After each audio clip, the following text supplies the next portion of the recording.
বেগানা নারীকে দেখা। এবার বলেন বেগানা নারীকে মানুষ দেখে কি দিয়ে? বোঝা গেল এই বিধানটা সম্পর্কিত চোখের সাথে।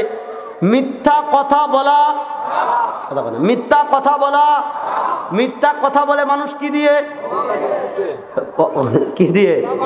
আচ্ছা যেটা বলেন জিহ্বা মুখ দাঁত যাই বলেন মানে এটা দিয়ে।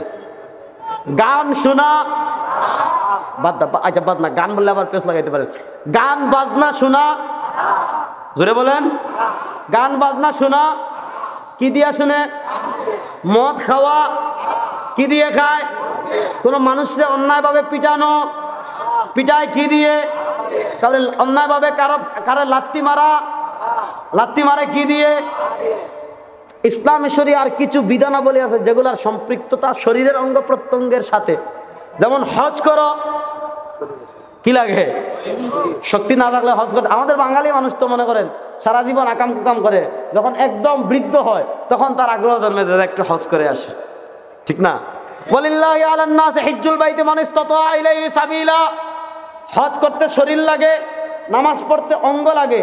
ইসলামী শরীয়তের আর কিছু বিধানাবলী যেগুলার সম্পর্ক হাতের সাথে, পায়ের সাথে, নাকের সাথে, মুখের সাথে, শরীরের অঙ্গ প্রত্যঙ্গের সাথে। ঠিক তেমনিভাবে কিছু বিধান এমন আছে যেগুলার সম্পর্ক হাতের সাথে না, পায়ের সাথে না, মুখের সাথে না, শরীরের সাথে না। যে বিধানাবলীর সম্পর্ক কলবের সাথে, বুঝলেন? যে বিধানাবলীর সম্পর্ক হিংসা করা, কথা বলেন না দেখি, হিংসা করা, জোরে বলেন। হিংসা করা, হিংসা করে মানুষ কি দিয়া? অন্তর দিয়ে, বুঝলেন? হিংসা করে মানুষ কি দিয়ে? অহংকার করা, কথা বলেন। অহংকার করা, অহংকার করে কি দিয়ে? লোভ করা কি দিয়ে? কথা বলেন না, কি দিয়ে? কারো প্রতি বিদ্বেষ রাখা কি দিয়ে?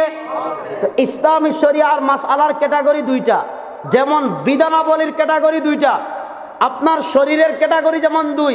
মনে করেন, আচ্ছা আমি আপনাদেরকে একটা জিনিস বলি, আপনি মাহফিলে আসতেছেন, আসার সময় মোটরসাইকেলে ধাক্কা লেগে পড়ে গিয়েছেন, আপনার হাত একটু কেটে গেছে।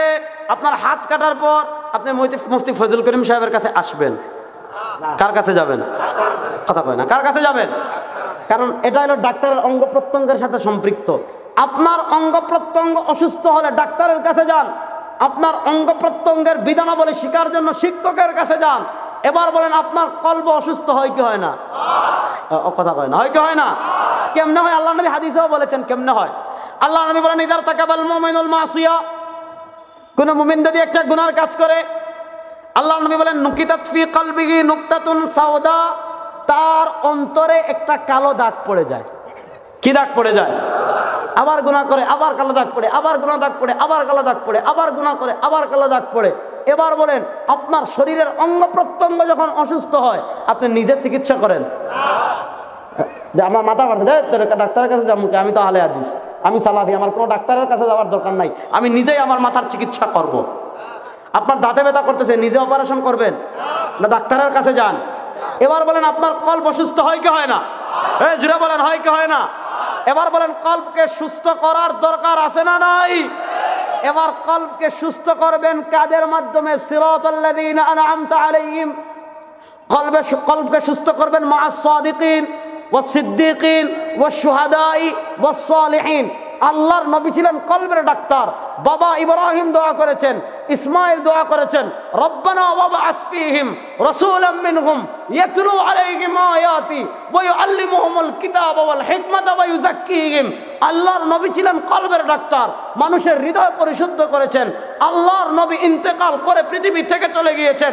এবার বলেন আল্লাহর নবী যে কয়েকটা মিশন নিয়ে পৃথিবীতে এসেছেন, সে মিশনগুলো পৃথিবীতে কিয়ামত পর্যন্ত থাকবে কি থাকবে না?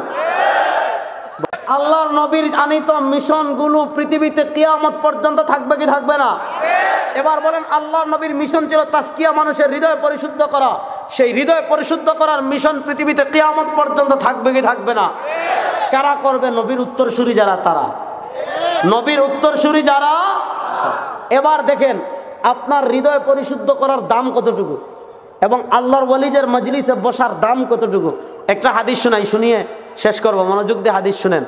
আল্লাহর নবী বলেন মাসালুল জালিসিস সালিহ কামাসালি সাহিবিল মিস্ক ইল্লাম তুসিবকা মিনহু শাই আসাবাকা মির রিহি। আপনাদের এলাকায় পারফিউমের দোকান আছে? কথা কয় না। পারফিউমের দোকান আছে, আতরের দোকান আছে। দেখেন আল্লাহর নবী বলেন, তুমি যদি কোনো নেক বান্দার সাথে থাকো, যদি তুমি নিজেকে কোনো নেক বান্দার সাথে রাখো, কোনো আল্লাহর ওয়ালির মাজলিসে গিয়ে বসো, কোনো আল্লাহর ওয়ালির খানকায় গিয়ে বসো, তার উপমা কি?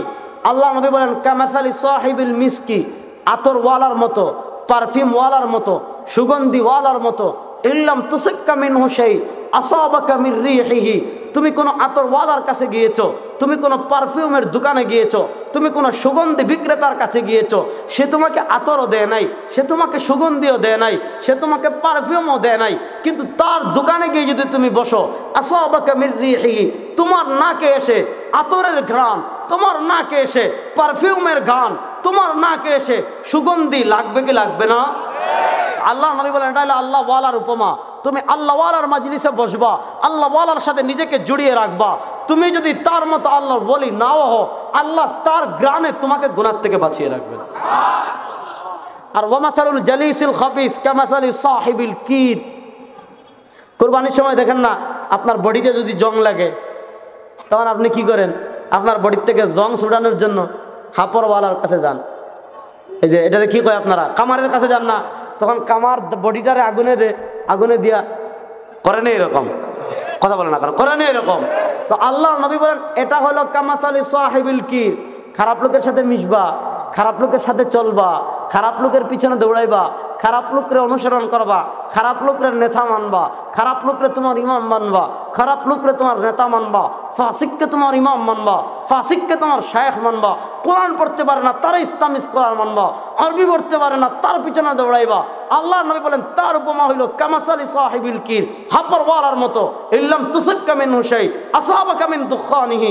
হাপরওয়ালার কাছে বসলে তোমার শরীরে আগুন না লাগলেও যেমন ধোঁয়া তোমাকে কষ্ট দিবে, ফাসিকের পিছনে দৌড়াইবা, ফাজিরের পিছনে দৌড়াইবা, মন্দ লোকের পিছনে দৌড়াইবা, তুমি তার মতো জাহান্নামী না হলেও সেও তোমাকে তার গায়ে পথভ্রষ্ট করে ফেলবে। এজন্য হাক্কানি রব্বানি আল্লাহ ওয়ালা উলামা ইকরামের পিছনে থাকার দরকার আছে না নাই? হ্যাঁ, হাত তুলে বলেন দরকার আছে না নাই? হাক্কানি রব্বানি উলামা ইকরামের পিছনে থাকার দরকার আছে না নাই? দেখেন বর্তমান যুগের, এটা বলে আমি শেষ করি, বর্তমান যুগের সবচেয়ে ভয়ানক বিষয় হলো মডারেট। মডারেট মানে কি? যে আমি কারোর কাছে যাব না, আমি নিজে ইউটিউব ঘেটেন, আমি নিজে গুগল থেকে যা পড়ি এটাই চূড়ান্ত, আমি কাউকে মানব না। এখন তো সব কিতাব পাওয়া যায়, আমি সার্চ দিলেই বুখারি পড়ে ফেলছি, মুসলিম পড়ে ফেলতেছি, আবু দাউদ পড়ে ফেলতেছি, নাসাই পড়ে ফেলতেছি। সুতরাং আমার আলেমের কাছে যাওয়ার কি দরকার? এই যে নিজে বুঝ, নিজেরটাকেই চূড়ান্ত মনে করা। কাউসারি রহিমাল্লাহ কিতাব লিখেছেন আল্লাহ মাজহাবিয়া কান্তারাতুল্লাহ দিনিয়া।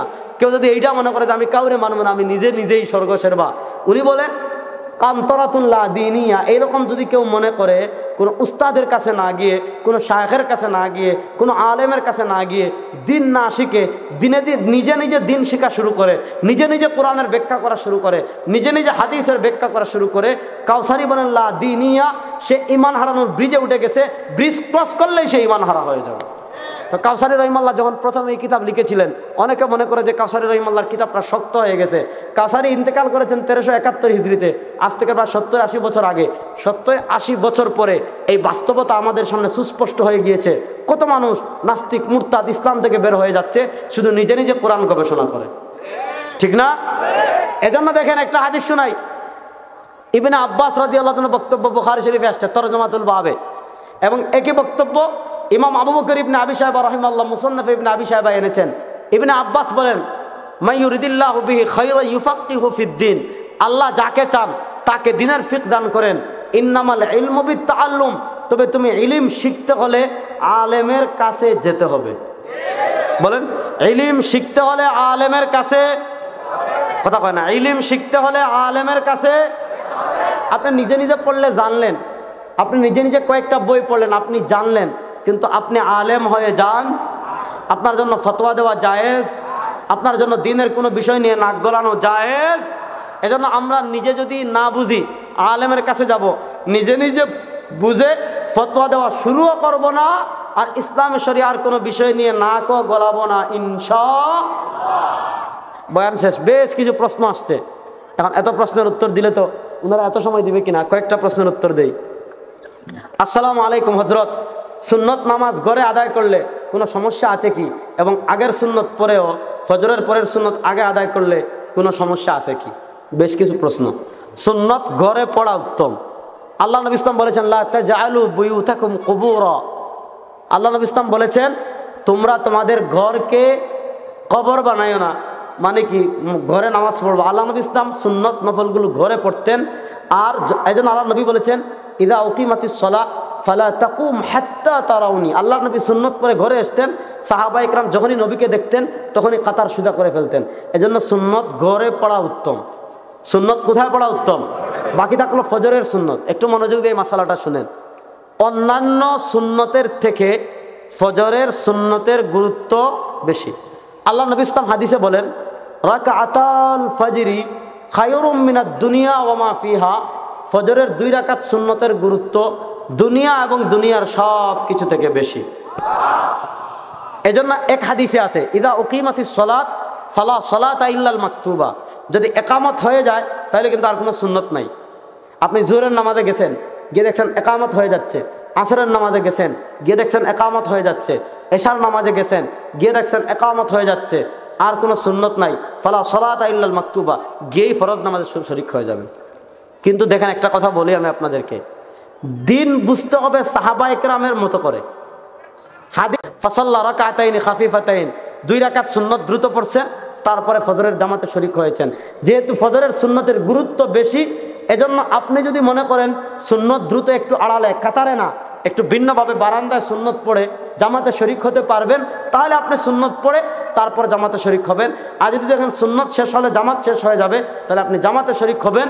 আর জামাতের পর সূর্য উদয়ের পর যেই সময় নামাজ পড়া হারাম, ওই সময় পার হওয়ার পর আপনি 2 রাকাত সুন্নত কাজা করে নিন।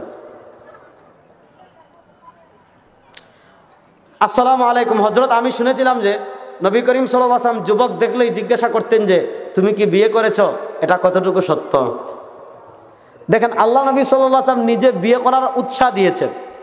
আল্লাহ নবী বলেছেন ইয়া মা'শারাশ শাবাব মান ইসতাতা'a মিনকুমুল বা'a ফালইয়াতাযাওয়াজ ফাইন্নাহু আগাযযু লিল বাসার ওয়া আহসানু লিল ফারাজ ওয়া মান লাম ইসতাতি' ফাআলাইকুম বিস-সাওম ফাইন্নাহু লাহু বিজা। আল্লাহর নবী বিয়ে করার উৎসাহ দিয়েছেন, এবং ইয়াহইয়া আলাইহিস সালাম ছাড়া যত নবী ছিলেন সব নবীগণ কি করেছেন? বিয়ে করেছেন। দেখেন ইসলামী শরীয়তায় মানুষের চরিত্র সুরক্ষার একটা বড় মাধ্যম হলো বিয়ে, ঠিক না? যেই সমাজে বিয়ে যত সহজ, সেই সমাজে ব্যভিচার তত কঠিন। আর যেই সমাজে বিয়ে যত কঠিন, এই সমাজে পাপের কাজ তত বেশি হয়। দেখেন আমরা বিয়েকে এখন কত কঠিন বানাইছি। বিয়ের চিন্তা করলেই 10-15 লাখ টাকার কমসে কম। প্রথমে গায়ে হলুদ, মেয়ে দেখা, চিনি পান, বরযাত্রী, যৌতুক। মানে একজন ওই যে আইয়ামে জাহিলিয়াতে যেমন মেয়ে সন্তান জন্মগ্রহণ করলে কাফেরদের মুখ কালো হয়ে যেত, আমাদের দেশে যারা দরিদ্র আছেন, মধ্যবিত্ত আছেন, তারাও তাদের মেয়ে সন্তান জন্মগ্রহণ করলে পেরেশানিতে পড়ে যান। আল্লাহ, আমার নুন আনতে পান্তা ফুরায়, আমার মেয়েকে আমি বরযাত্রী খাওয়াবো কিভাবে, আমার মেয়েকে আমি এই যৌতুক দিব কিভাবে, এই চিন্তা করা লাগে কি লাগে না? অথচ ইসলামে যৌতুক হারাম। বলেন এই ইসলামে যৌতুক হারাম। বরযাত্রী হয়ে মেয়ের বাড়িতে গিয়ে খাওয়া হারাম। হারাম বলেন, বরযাত্রী হয়ে মেয়ের বাড়িতে গিয়ে খাওয়া।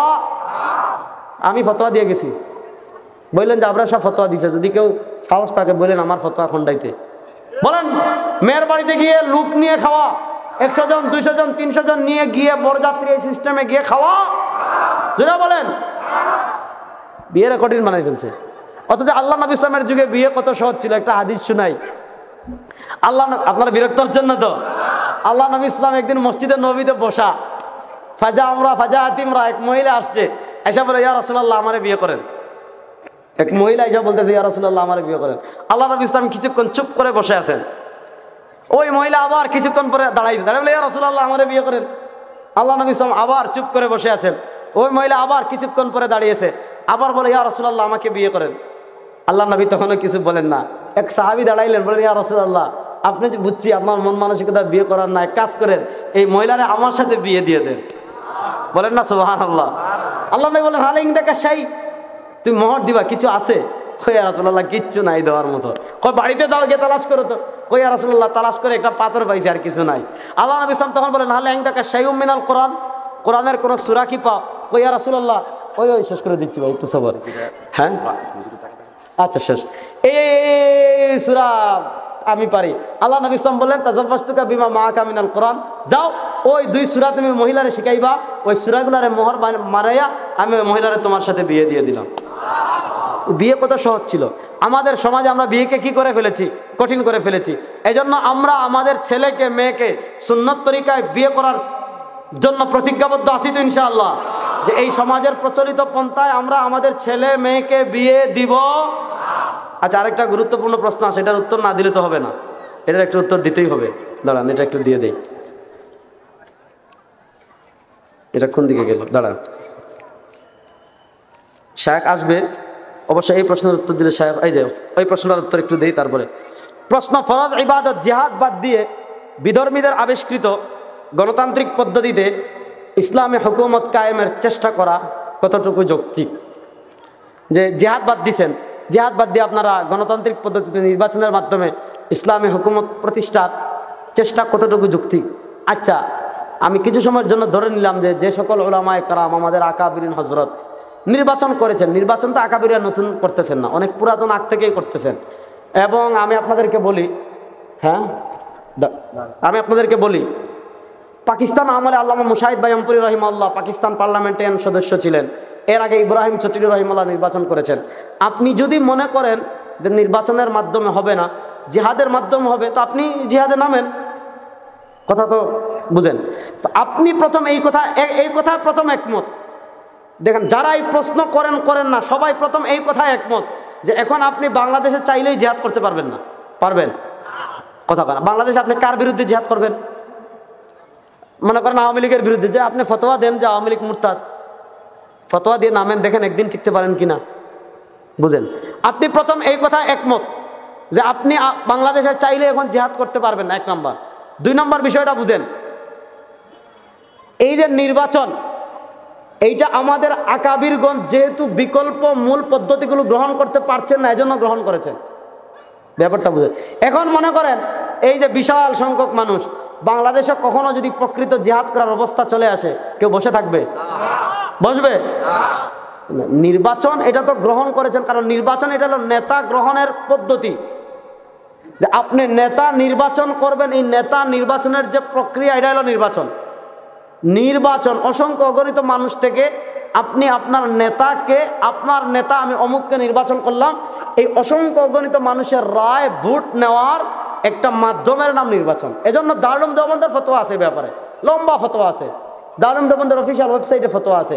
শেখুল ইসলাম জাস্টি মুফতি মোহাম্মদ তাকি উসমানী হাফিজাহুল্লাহ ওনার ফিকহি মাকালাত, এই ফিকহি মাকালাতে একটা রিসালাই আছে ইন্তিখাবাত মে ভোট কি শরঈ হাইসিয়ত। এরপরে মুফতি আজম পাকিস্তান মুফতি মোহাম্মদ শফি রহমতুল্লাহ আলাইহির জাওয়াহিরুল ফিকহের সম্ভবত 5 নম্বর খণ্ডে একটা রিসালা আছে, ভোট কি শরঈ আহকাম,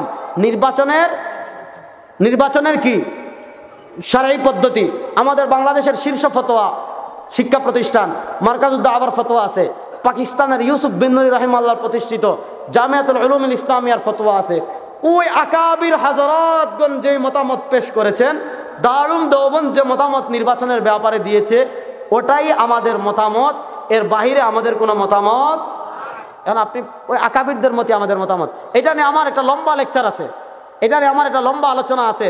ভাইজানগণ তাকাদা দিচ্ছেন, এজন্য আজকে এখানে শেষ করলাম। এই আলোচনাটা আপনারা শুনবেন, নির্বাচন কি, নেতা নির্বাচনের পদ্ধতি কি, ইসলামী শরিয়া 1400 বছরের নেতা নির্বাচনের কি পদ্ধতি ছিল, এটা নিয়ে লম্বা আলোচনা আছে, এটা শুনে নিয়েন।